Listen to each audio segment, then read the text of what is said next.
Igreja Celeiro de Vocações é o tema do nosso Além da Notícia da noite de hoje. Que viagem é essa que a gente está fazendo, não é? É uma viagem humana, espiritual, é um encanto tudo isso que nós estamos vendo nesse programa, aliás, desde a semana passada. E nós vamos continuar essa viagem agora, que é uma viagem de graça, porque nós vamos conhecer agora, na sequência do nosso Além da Notícia de hoje, o Frei Wellington Porfírio. Ele é agostiniano descalço. Atua na paróquia Santo Antônio, na Pavuna, Rio de Janeiro. Nasceu com uma doença degenerativa e é deficiente visual. Frei Wellington, seja bem-vindo, muito boa noite, tudo bem com o senhor? Boa noite, Ronaldo. Boa noite a todos os que nos acompanham pelo Sistema Canção Nova de Comunicação. É uma grande alegria estar aqui neste tempo para celebrarmos a esperança, a alegria de ser de Deus. Ser de Deus é aquilo que dá motivo o nosso viver e a nossa alegria, né? Muito bom estar aqui. Ô, Frei, eu estou cheio de curiosidade, tenho certeza que muita gente também. Então, comece perguntando. Pois é, é possível uma pessoa deficiente visual ser sacerdote, exercer o sacerdócio? Com certeza é possível, tanto que eu não sou o primeiro. No Brasil eu conheço mais 2 ou 3 que são sacerdotes. Inclusive, tem um que já tem mais de 50 anos de padre no Brasil, na cidade do Rio de Janeiro, que é o Frei Anselmo, da UFM. Então, é possível, sim, ser sacerdote sem enxergar. Ô, Frei, mas não deve ser fácil, né? Ah, não é fácil, não. É um desafio todos os dias. Mas o desafio é bom, porque também, se não tem desafio, a gente se acomoda, né? O desafio faz com que a gente... É um dínamos na vocação. E o senhor consegue fazer todas as coisas? Ou tem algo que o senhor não consegue fazer, eu digo, das funções sacerdotais? Eu sempre digo assim, quem quer, faz. Quem quer sempre dá um jeito, e se tem a graça de Deus que torna tudo possível, tudo pode ser feito em Deus. Então, eu digo que eu não encontro muitas dificuldades no ministério, não. Sendo muito sincero, eu, quando era seminarista, muitas vezes me perguntavam, né? Como vai ser padre sem enxergar? E o que vinha muito no meu coração era justamente aquela experiência de Nossa Senhora. Nossa Senhora também não sabia como ia ser a mãe do Salvador. Ela foi descobrindo no caminho. Então, eu sempre trouxe no meu coração e era o que eu dizia. Quando eu for padre, eu saberei. Deus que me chamou, Ele vai mostrar o jeito. E assim também é o que eu tenho visto todos os dias da minha vida, do meu ministério, é essa providência de Deus, que eu sou muito sincero em dizer, humanamente seria impossível, mas com a graça de Deus se torna possível, sim. E como eu vou realizando as coisas, eu vou descobrindo com o andar de minha vocação, com o andar do meu ministério.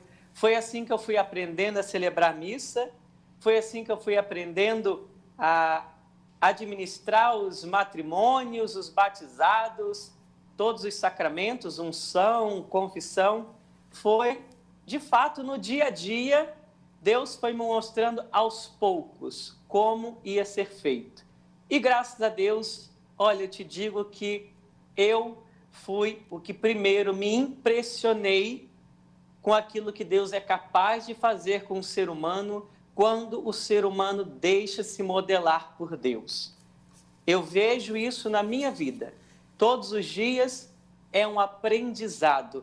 Eu não sei, eu não sabia como ser padre cego.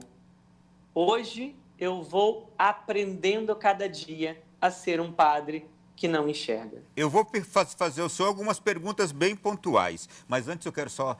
Eu não estou conseguindo ver se a nossa equipe já está mostrando as imagens do Frei Wellington em diversas atividades. Se não tiver, a gente vai começar a ver agora essas imagens do Frei Wellington. E eu gostaria de saber do senhor o seguinte. Sim. Quando o senhor decidiu-se pelo sacerdócio, buscou o caminho vocacional, e imagino que para o senhor tudo foi onde o senhor chegava, tinha-se que se fazer algo diferente para acolhê-lo, não era? Como é que foi essa caminhada rumo ao sacerdócio? Então, o meu processo vocacional, ele começa desde muito novo, desde muito jovem. Eu já nasci com uma doença, com uma síndrome, mas eu enxergava pouco, mas enxergava. Eu vim perder a minha visão já adulto, eu já estava na teologia praticamente, à primeira vista, né? E depois a segunda foi depois do sacerdócio. Mas eu quis ser padre por quê? Porque um dia minha avó, indo comigo à missa, eu pequenininho, eu lembro que eu perguntei a ela o que o padre fazia na sacristia. E como eu era muito falador, continuo até hoje, né?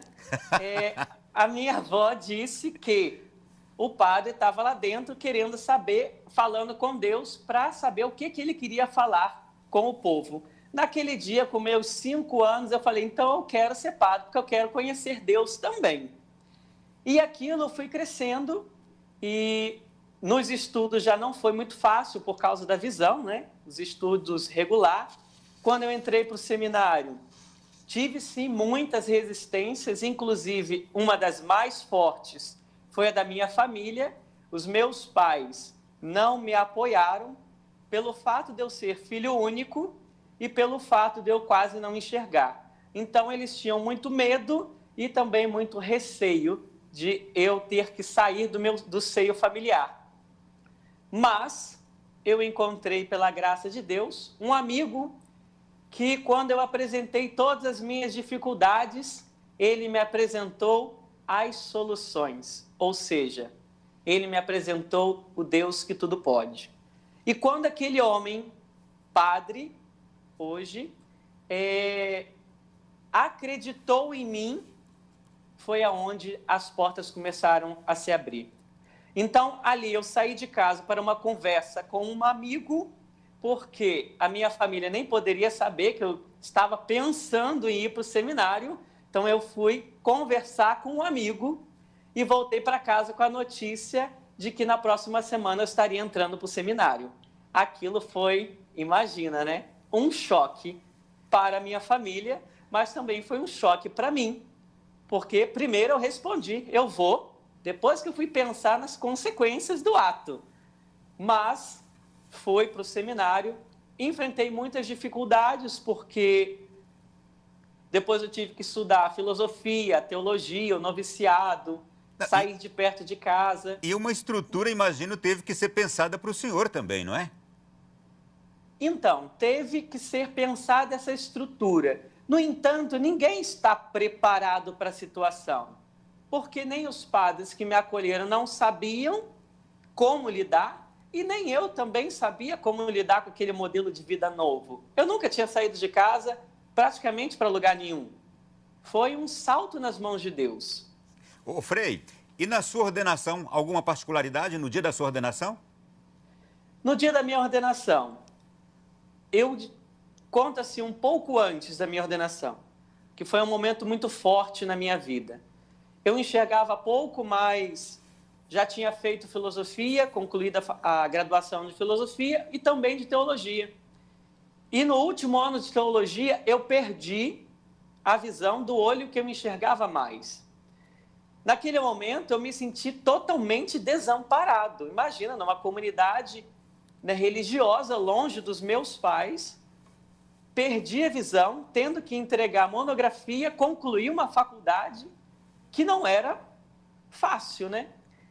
Mas, naquele tempo, muito difícil, eu passei por essa dor, né, que, assim, dor não se mede, né? A dor que sentimos só nós sabemos. E foi uma dor muito grande, porque, imaginemos só, eu tinha caminhado uma vida inteira para ser ordenado. Eu não sabia que eu iria perder a visão. E quando as portas da ordenação, eu perco a visão praticamente. Aquilo foi um choque muito grande para mim. Foi um trauma muito grande. Mas eu me recordo no dia que eu voltei do médico com os meus pais. E quando eu estava no seminário, os meus pais entristecidos, sabendo já de que eu ia perder a visão, que provavelmente eu ia perder a visão, com aquela notícia, ainda não perdido totalmente, eles viraram para mim e falaram, Deus está no controle, Deus está no comando, não fique triste. E eu lembro como se fosse ontem, quando eu falei para eles assim, não.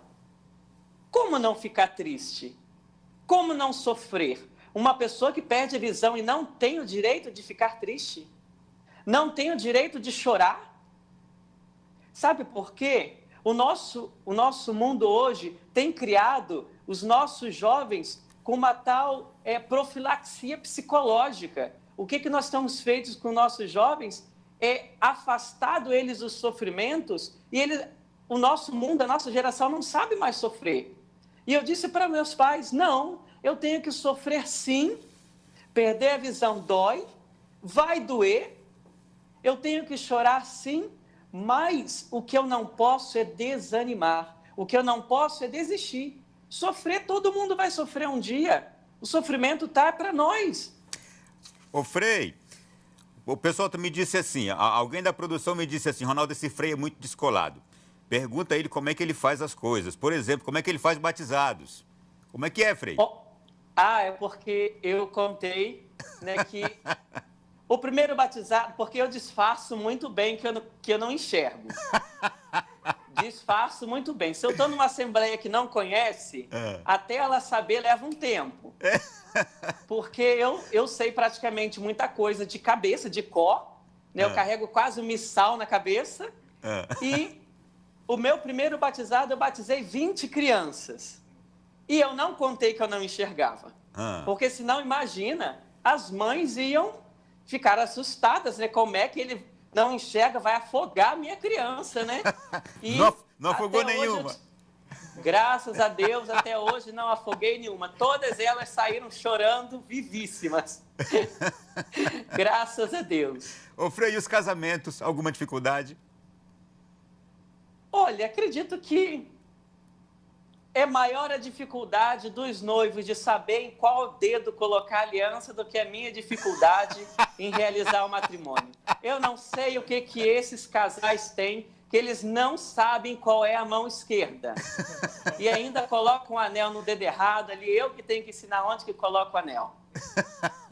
Então, graças a Deus, Deus torna tudo possível. Basta crer e me dedicar. Frei, eu vou pedir para o senhor aqui uma coisa já, mas vamos lá. O que é mais difícil para o senhor de realizar não tendo a visão? O que é mais difícil? Eu digo no ministério sacerdotal ou talvez até no seu dia a dia. O mais difícil, que foi o que me entristeceu em saber que eu estava perdendo a visão, era o fato de, às vezes, não conseguir enxergar a face daquela pessoa que sai da reconciliação restaurada. Aquilo, para mim, era o sofrimento que eu sabia que eu ia levar pela minha vida inteira, que era não conseguir ver o sorriso daquela pessoa. No entanto, como eu disse, Deus foi me ensinando a viver desse modo. Como eu sabia disso, Deus me ensinou a abraçar essas pessoas e, pelo abraço, entender o que é a graça da misericórdia na vida de um penitente, de um fiel. Eu vou pedir para o Frei agora comentar comigo o seguinte. O senhor é uma vocação extraordinária, Frei. E agora eu vou pedir para o senhor também comentar um outro testemunho muito bonito que nós vamos conhecer agora. O testemunho do padre Mateus Diniz, da Arquidiocese também do Rio de Janeiro. Diniz, sacerdote que quase foi abortado. Escute o que Eu conheci uma menina que engravidou aos 14 anos de idade e teve a sua filha, e no aniversário de 1 ano dessa sua filha, ela descobriu que estava grávida de novo aos 15 anos e decidiu abortar essa criança, já que as condições financeiras estavam difíceis e não tinha como criar mais um filho. Foi a um médico abortista, aconselhada por uma amiga, uma suposta amiga, e chegando lá, o médico lhe passou alguns remédios, já que a gravidez estava no início, para que a criança fosse morta. os remédios não estavam fazendo efeito e a gravidez ia passando, a barriga ia crescendo e a criança ia se desenvolvendo, e ela voltou no médico e o médico disse: eu nunca tinha visto isso acontecer nesse tempo como médico, então é sinal de que Deus quer essa criança. Um médico abortista falando de Deus. E essa mulher é minha mãe. Minha mãe decidiu dar sim à minha vida. E hoje, graças a esse sim da minha mãe, eu sou sacerdote, sou padre e posso hoje estar aqui salvando muitas almas, perdoando pecados, celebrando o santo sacrifício da missa. Que Deus abençoe você, em nome do Pai, e do Filho, e do Espírito Santo. Amém. Frei Wellington, ele é novinho também, assim como o senhor. Que comentário o senhor faz desse fato e desses acontecimentos que a gente vê no mundo hoje? Eu digo que é muito mais fácil eu, às vezes, resolver um mal gerando outro mal do que, às vezes, sentar um pouquinho, pensar e solucionar de uma forma mais satisfatória. Se nós fôssemos, por essa linha do aborto, quantos gênios da humanidade nós não teríamos? Porque se nós sabemos que muitos musicistas como Beethoven foram filhos lá dos últimos filhos de um casal. Então eu penso que quantas coisas nós estamos evitando, quanto bem na humanidade nós estamos evitando e privando de que eles venham a acontecer por causa dos abortos que têm sido realizados pelo mundo. E aí nós vemos um caso de uma jovem gestante que Deus mostrou, que Deus provou que seria possível gerar, que seria possível dar à luz, e não só que isso, e que esse filho também geraria muitos homens e mulheres para Deus. Então, hoje nós não temos desculpas para ocasionar, para realizar um mal, a partir de outro mal que possa ter sido feito com qualquer pessoa. Como no caso aí, foi dito, Do padre Mateus Diniz, Isso. Frei Wellington, como é que é o seu dia a dia? Como é que é a sua rotina diária aí na paróquia? É na paróquia ou no mosteiro que o senhor vive? Então, é na paróquia. Uhum. O meu dia, como, na verdade, eu fui transferida agora, então eu falo da casa de formação onde eu estava há mais tempo.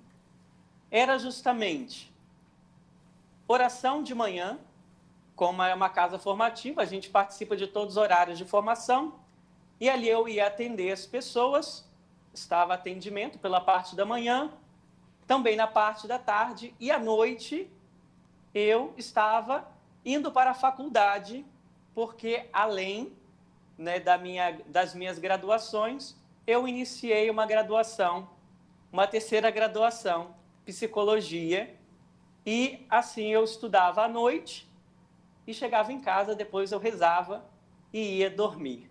Então, assim, um dia intenso, graças a Deus, um dia intenso.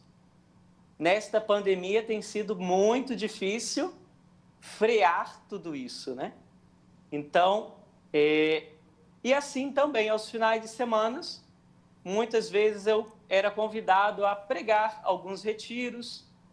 Uma vez por ano também pregava retiros para religiosos, coisas assim do tipo.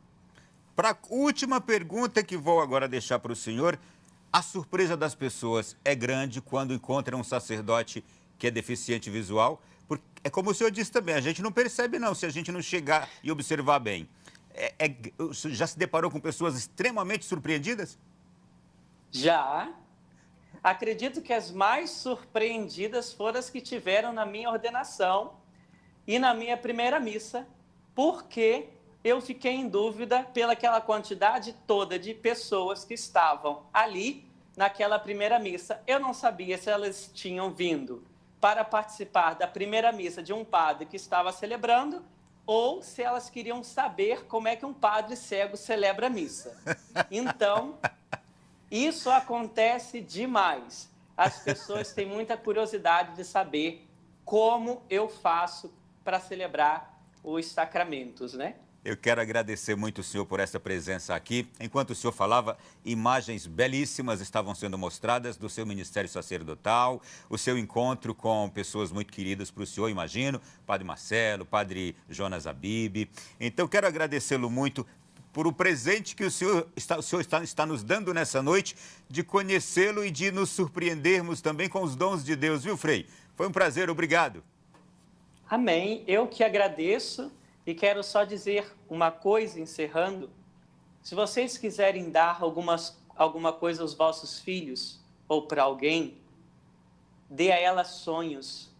Porque o que me fez ser sacerdote hoje foi que um dia um padre acreditou em mim.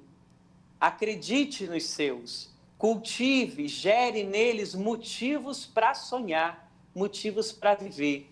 Porque se nós temos sonhos com Deus, nós vamos longe, nós vamos ao impossível, porque Deus é o Senhor dos impossíveis. E na minha vida, eu não tenho nada a dizer da minha vida. Eu digo como o Salmo 77, das obras do Senhor, ó meu povo, não te esqueças. Então é isso que eu tenho a dizer a você, Ronaldo, e também a todos os que me assistem nessa noite. E eu vou pedir ao senhor que deixe-nos a bênção de Deus, por favor, para que a gente vá dormir em paz, ou quem for ficar acordado, fique com a graça de Deus também, né, Frei? Com certeza. Então vamos pedir neste dia, que hoje para nós é muito importante, celebramos a mãe de Santo Agostinho, Santa Mônica, que desça sobre vós, que me escuta agora, nesta noite, sobre as vossas famílias, que o Senhor possa restaurar, que o Senhor possa ressuscitar os seus sonhos. Desça sobre vós a bênção do Deus Todo-Poderoso, Pai, Filho e Espírito Santo. Amém. Amém. Que presente. Obrigado, Frei Wellington.